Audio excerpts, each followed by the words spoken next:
Bismillah ar-Rahman ar-Rahim. This is part 20 of Tafsir Ibn Kathir. أعوذ بالله من الشيطان الرجيم. وإن كنتم في ريب مما نزلنا على عبدنا فأتوا بسورة من مثله وادعوا شهداءكم من دون الله إن كنتم صادقين. And if you are in doubt concerning that which we have sent down, i.e. the Quran, to our servant, i.e. Muhammad, then produce a surah, a chapter, of the like thereof, and call your witnesses, supporters and helpers, besides Allah, if you are truthful. فإن لم تفعلوا ولن تفعلوا فاتقوا النار التي وقودها الناس والحجارة أعدت للكافرين. But if you do it not, and you can never do it, then fear the fire. Then fear the fire whose fuel is men and stones, prepared for the disbelievers. The message of the Messenger of Allah is true. Allah says, وَإِن كُنتُمْ فِي رَيْبٍ مِّمَّا نَزَّلْنَا عَلَى عَبْدِنَا فَأْتُوا بِسُورَةٍ مِّن مِّثْلِهِ وَادْعُوا شُهَدَاءَكُم مِّن دُونِ اللَّهِ إِن كُنتُمْ صَادِقِينَ. And if you, Arab, pagans, Jews, and Christians, are in doubt concerning that which we have sent down, i.e. the Quran, to our servant, i.e. Muhammad, then produce a surah of the like thereof and call your witnesses, i.e. supporters and helpers, besides Allah, if you are truthful. Allah begins to prove the truth of prophethood after he stated that there is no deity worthy of worship except him. After he stated that there is no deity worthy of worship except him. وَإِن كُنتُمْ فِي رَيْبٍ مِّمَّا نَزَّلْنَا عَلَى عَبْدِنَا. Allah said to the disbelievers, and if you, the Arab pagans, Jews, and Christians, are in doubt concerning that which we have sent down, i.e. the Quran, to our servant, meaning Muhammad, فَأْتُوا بِسُورَةٍ, then produce a surah, meaning similar to what he brought to you. Hence, if you claim that what he was sent with did not come from Allah, then produce something similar to what he has brought to you, using the help of anyone you wish instead of Allah. However, you will not be able to succeed in this quest. Ibn Abbas said that shuhada'akum, your witnesses, means your aids. Also, As-Suddi reported that Abu Malik said the ayah means your partners, meaning some other people to help you in that, meaning then go and seek the help of your deities to support and aid you. Also, Mujahid said وَادْعُوا شُهَدَاءَكُمْ, that it means and call your witnesses, means people, meaning wise and eloquent men who will provide the testimony that you seek. The challenge. Allah challenged the disbelievers in various parts of the Quran.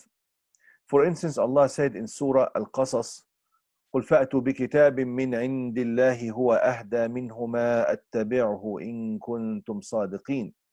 Say to them, O Muhammad, then bring a book from Allah which is a better guide than these two, i.e. the Torah and the Quran, that I may follow it if you are truthful. Quran chapter 28 verse 49. Also Allah said in Surah Al-Isra, قُلْ لَإِنِ اجْتَمَعَتِ الْإِنسُ وَالْجِنُّ عَلَىٰ أَنْ يَأْتُوا بِمِثْلِ هَذَا الْقُرْآنِ لَا يَأْتُونَ بِمِثْلِهِ وَلَوْ كَانَ بَعْضُهُمْ لِبَعْضٍ ظَهِيرًا. Say, if mankind and the jinn were together to produce the like of this Quran, they could not produce the like thereof, even if they helped one another. Allah said in Surah Hud, أَمْ يَقُولُونَ افْتَرَى قُلْ فَأْتُوا بِعَشْرِ سُوَرٍ مِثْلِهِ مُفْتَرَيَاتٍ وَادْعُوا مَنِ اسْتَطَعْتُم مِّن دُونِ اللَّهِ إِن كُنتُمْ صَادِقِينَ. Or do they say, he, the Prophet Muhammad sallallahu alaihi wasallam, forged it, i.e. the Quran? Say, bring you then 10 forged surahs like it, and call whomever you can other than Allah to your help if you speak the truth. Quran chapter 11 verse 13. And in Surah Yunus, وَمَا كَانَ هَذَا الْقُرْآنُ أَن يُفْتَرَى مِن دُونِ اللَّهِ وَلَكِن تَصْدِيقَ الَّذِي بَيْنَ يَدَيْهِ وَتَفْصِيلَ الْكِتَابِ لَا رَيْبَ فِيهِ مِن رَبِّ الْعَالَمِينَ أَمْ يَقُولُونَ افْتَرَاهُ قُلْ فَأْتُوا بِسُورَةٍ مِثْلِهِ وَادْعُوا مَنِ اسْتَطَعْتُم مِّن دُونِ اللَّهِ إِن كُنتُمْ صَادِقِينَ. And this Quran is not such as could ever be produced by other than Allah, Lord of the heavens and the earth, but it is a confirmation of the revelation which was before it, i.e. the Torah and the Injil, and a full explanation of the book, i.e. laws decreed for mankind, wherein there is no doubt from the Lord of all that exists. Or do they say, he Muhammad has forged it? Say, bring then a surah like it, and call upon whomsoever you can besides Allah if you are truthful. Quran chapter 10 verses 37 and 38. All of these ayat were revealed in Mecca. Allah also challenged the disbelievers in the ayat that were revealed in Al-Madinah. In this ayah, Allah said, وَإِن كُنتُمْ فِي رَيْبٍ, and if you, the Arabs, the Arab pagans, the Jews and Christians are in raib, meaning doubt, مِمَّا نَزَّلْنَا عَلَى عَبْدِنَا, concerning that which we have sent down, i.e. the Quran, to our servant, meaning Muhammad sallallahu alaihi wasallam. فَأْتُوا بِسُورَةٍ مِّن مِثْلِ, then produce a surah, a chapter, the like thereof, meaning similar to the Quran. This is the tafsir of Mujahid, Qatada, Ibn Jarir, At-Tabari, Az-Zamakhshari, and Al-Razi. Al-Razi said that this is the tafsir of Umar, Ibn Mas'ud, Ibn Abbas, Al-Hasan al-Basri, and the majority of the scholars. And he gave preference to this view and mentioned the fact that Allah has challenged the disbelievers as individuals and as groups, whether literate or illiterate, thus making the challenge truly complete. This type of challenge is more daring than simply challenging the disbelievers who might not be literate or knowledgeable. This is why Allah said, فَأْتُوا بِعَشْرِ سُوَرٍ مِثْلِهِ, bring you then 10 forged surahs like it. Quran chapter 11 verse 13. And لَا يَأْتُونَ بِمِثْلِهِ, they could not produce the like thereof. Quran chapter 17 verse 88. Therefore, this is a general challenge to the Arab disbelievers, the most eloquent among all nations. Allah challenged the Arab disbelievers both in Mecca and Al-Madinah several times, especially since they had tremendous hatred and enmity for the Prophet ﷺ and his religion, yet they were unable to succeed in answering the challenge. And this is why Allah said, فَإِن لَمْ تَفْعَلُوا وَلَن تَفْعَلُوا, but if you do not do it, and you can never do it, indicating that they will never be able to answer the challenge. This is another miracle. This is another miracle in that Allah clearly stated, without doubt, that the Quran will never be opposed or challenged by anything similar to it for eternity. This is a true statement that has not been changed until the present and shall never change. How can anyone be able to produce something like the Quran when the Quran is the word of Allah who created everything?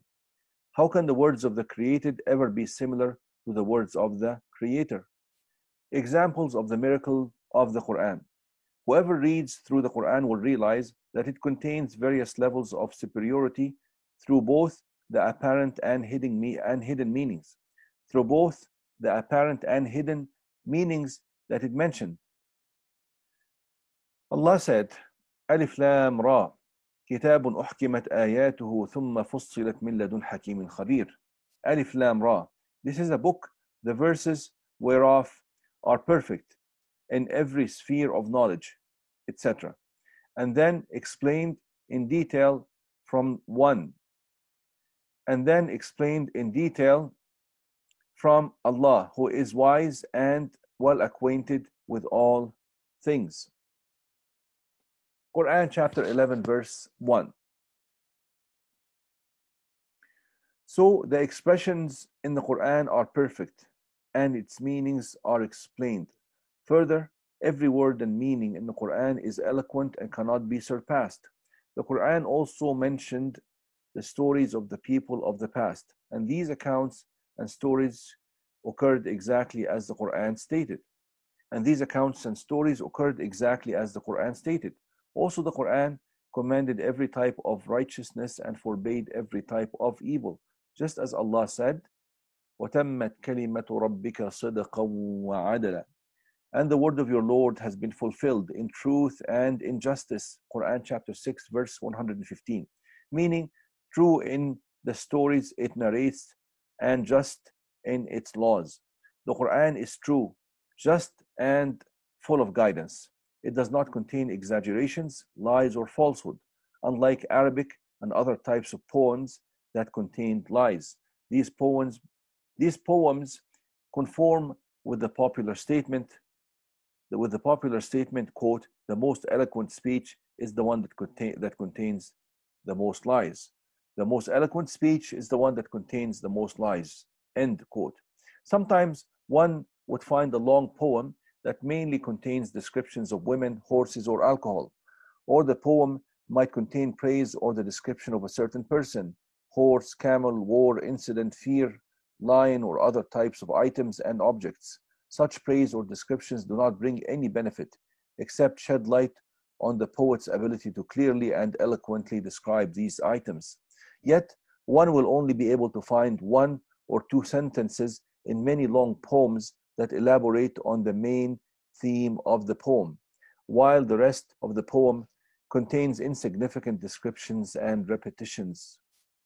As for the Quran, it is entirely eloquent in the most perfect manner, as those who have knowledge in such matters and understand Arabic methods of speech and expressions concur. When one reads through the stories in the Quran, he will find them fruitful, whether they were in extended or short forms, repeated or not. The more these stories are repeated, the more fruitful and beautiful they become. The Quran does not become old when one repeats reciting it, nor do the scholars ever get bored with it. When the Quran mentions the subject of warning and promises, it presents truth that would make solid, firm mountains shake. So, what about the comprehending, understanding hearts? When the Quran promises, it opens the hearts and ears, making them eager to attain the abode of peace, paradise, and to be the neighbors of the throne of the most beneficent. For instance, on the subject of promises and encouragement, the Quran said, فَلَا تَعْلَمُ نَفْسٌ مَا أُخْفِيَ لَهُم مِّن قُرَّةِ أَعْيُنٍ جَزَاءً بِمَا كَانُوا يَعْمَلُونَ. No person knows what is kept hidden for them of joy as a reward for what they used to do. Quran chapter 32 verse 17. And وَفِيهَا مَا تَشْتَهِيهِ الْأَنفُسُ وَتَلَذُّ الْأَعْيُنُ وَفِيهَا مَا تَشْتَهِيهِ الْأَنفُسُ وَتَلَذُّ الْأَعْيُنُ وَأَنْتُمْ فِيهَا خَالِدُونَ. There will be therein all that inner selves could desire, and all that eyes could delight in, and you will abide therein forever. Quran chapter 43 verse 71. On the subject of warning and discouragement, أَفَأَمِنْتُمْ أَنْ يَخْسِفَ بِكُمْ جَانِبَ الْبَرِّ. Do you then feel secure that he will not cause a side of the land to swallow you up? Quran chapter 17 verse 68. And أَأَمِنْتُمْ مَنْ فِي السَّمَاءِ أَنْ يَخْسِفَ بِكُمُ الْأَرْضَ فَإِذَا هِيَ تَمُورُ أَمْ أَمِنْتُمْ مَنْ فِي السَّمَاءِ أَنْ يُرْسِلَ عَلَيْكُمْ حَاصِبًا فَسَتَعْلَمُونَ كَيْفَ نَذِيرٌ. Do you feel secure that he who is over the heaven, Allah, will not cause the earth to sink with you, and then it should shake, and then it should quake? Or do you feel secure that he who is over the heaven, Allah, will not send against you a violent whirlwind? Then you shall know how terrible has been my warning. Quran chapter 67 verses 16 and 17. On the subject of threats, the Quran said, فَكُلًّا أَخَذْنَا بِذَنْبِهِ. So we punished each of them for his sins. So we punished each of them for his sins. Quran chapter 29 verse 40. Also on the subject of soft advice, the Quran said, أَفَرَأَيْتَ إِن مَتَّعْنَاهُمْ سِنِينَ ثُمَّ جَاءَهُم مَّا كَانُوا يُوعَدُونَ مَا أَغْنَى عَنْهُم مَّا كَانُوا يُمَتَّعُونَ. Tell me, even if we do let them enjoy for years, and afterwards comes to them that punishment which they had been promised, all that with which they used to enjoy shall not avail them. Quran chapter 26 verses 205 till 207. There are many other examples of the eloquence, beauty, and benefits of the Quran. When the Quran is discussing laws, commandments, and prohibitions, it commands every type of righteous, good, pleasing, and beneficial act. It also forbids every type of evil, disliked, and immoral act. Ibn Mas'ud and other scholars of the Salaf said, quote, when you hear what Allah said in the Quran, such as, Ya ayyuhalladhina amanu, O you who believe, then listen with full attention, for it either contains a type of righteousness that Allah is enjoining, or an evil that Allah is forbidding. End quote. For instance, Allah said, يَأْمُرُهُمْ بِالْمَعْرُوفِ وَيَنْهَاهُمْ عَنِ الْمُنْكَرِ وَيُحِلُّ لَهُمُ الطَّيِّبَاتِ وَيُحَرِّمُ عَلَيْهِمُ الْخَبَائِثِ وَيَضَعُ عَنْهُمْ إِصْرَهُمْ وَالْأَغْلَالَ الَّتِي كَانَتْ عَلَيْهِمْ. He, i.e. Muhammad, commands them for al-ma'ruf, i.e. Islamic monotheism and all that Islam has ordained, and forbids them from al-munkar, i.e. disbelief, polytheism of all kinds, and all that Islam has forbidden. He also allows them as lawful at-tayyibat, all goods, i.e. all good and lawful things, and prohibits them as unlawful al-khaba'ith, i.e. all evil and unlawful things. He releases them from their heavy burdens and from the fetters, bindings that were upon them. Quran chapter 7 verse 157. When the ayat mention resurrection and the horrors that will occur on that day, and paradise and the fire and the joys and safe refuge that Allah prepared for his loyal friends, or torment and hell for his enemies, these ayat contain glad tidings or warnings. The ayat then call to perform good deeds and avoid evil deeds, making the life of this world less favorable and the hereafter more favorable. They also establish the correct methods and guide to Allah's straight path and just legislation, all the while ridding the hearts of the evil of the cursed devil. Walhamdulillahi Rabbil Alameen.